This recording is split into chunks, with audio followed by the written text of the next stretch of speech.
Bonjour, dans cette vidéo, tu vas pouvoir apprendre à utiliser un arbre des possibles.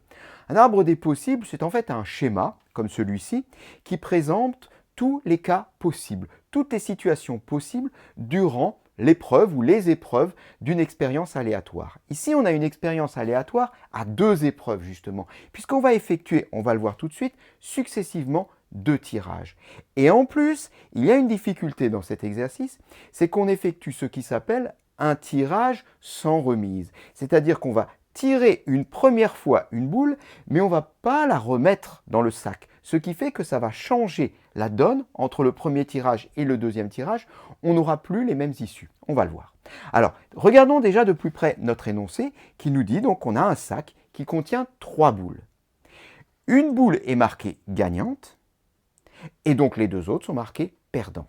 C'est ce qu'on retrouve au premier niveau de notre arbre, ici. C'est donc le premier tirage, la première épreuve.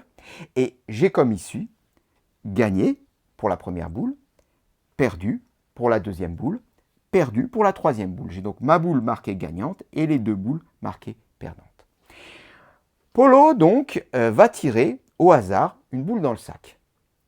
Il regarde s'il y a marqué gagné ou perdu, mais il ne la remet pas dans le sac. Il la pose sur la table. Et ensuite, il effectue un deuxième tirage. On comprend bien ce que j'ai expliqué juste avant.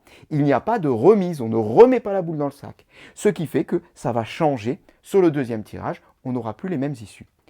Par exemple, si lors du premier tirage, Polo a eu une boule marquée gagnante, eh bien, dans le sac, il n'y a plus de boule marquée gagnante. Il reste 2 boules dans le sac, puisqu'il ne la remet pas. Il y en avait 3 au départ, donc il en reste 2. Et les 2 boules qui restent sont les boules perdues et perdues.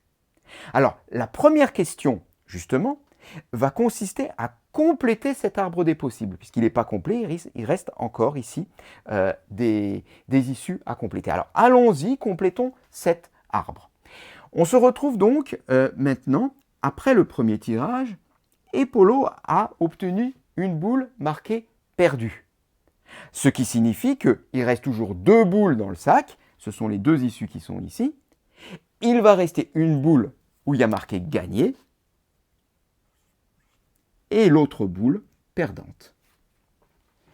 Troisième possibilité, qui est similaire à la précédente, on l'a bien compris, il a tiré l'autre boule marquée perdue.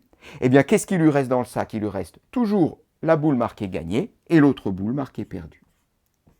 Je me retrouve donc ici avec mon arbre des possibles, avec toutes les issues possibles. Et ce qui est intéressant, et on va le faire tout de suite, c'est qu'on va pouvoir faire ici un petit bilan.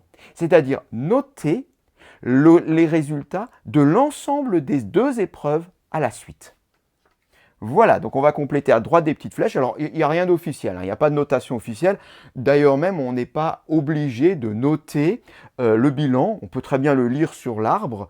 Quand c'est des petits arbres comme ça ne pose pas de problème. Mais on peut avoir des arbres qui sont un peu plus étoffés, avec par exemple un 3e tirage, et on aurait de nouveau des branches qui continueraient derrière. Bon, on n'y est pas. Alors, en tout cas, notons les bilans. Donc ici, on a eu une gagnante, une perdante. Donc on va mettre G, puis P. Là, on a également une gagnante, une perdante, donc G, P. Là, c'est dans l'autre sens, perdante, gagnant, donc ça fait P, G.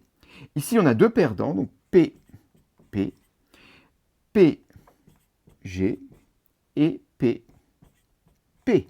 Voilà, cette fois-ci, notre arbre des possibles est complété.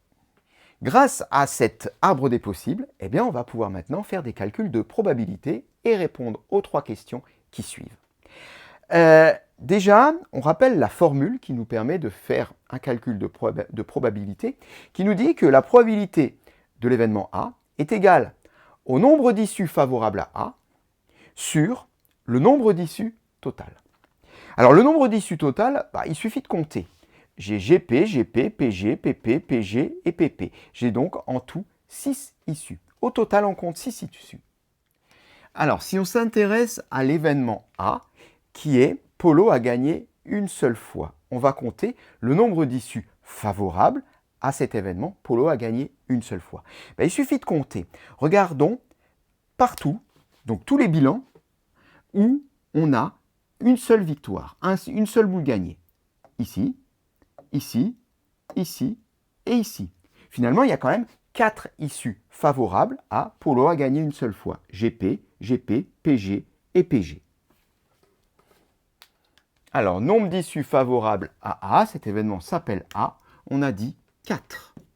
Eh bien, finalement, la probabilité de A est égale au nombre d'issues favorables à A, c'est-à-dire 4, divisé par le nombre d'issues en tout, 6, qu'on peut écrire 4 sixièmes, soit 2 tiers. La probabilité que Polo gagne une seule fois est égale à 2 tiers.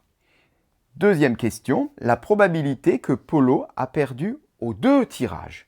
Alors dans ce cas-là, il va falloir chercher PP dans le bilan. Eh bien, on y va. On en a un ici et on en a un ici. Ce qui veut dire qu'on trouve 2 issues favorables à l'événement Polo a perdu aux 2 tirages. C'est l'événement B. Nombre d'issues favorables à B, on a dit 2.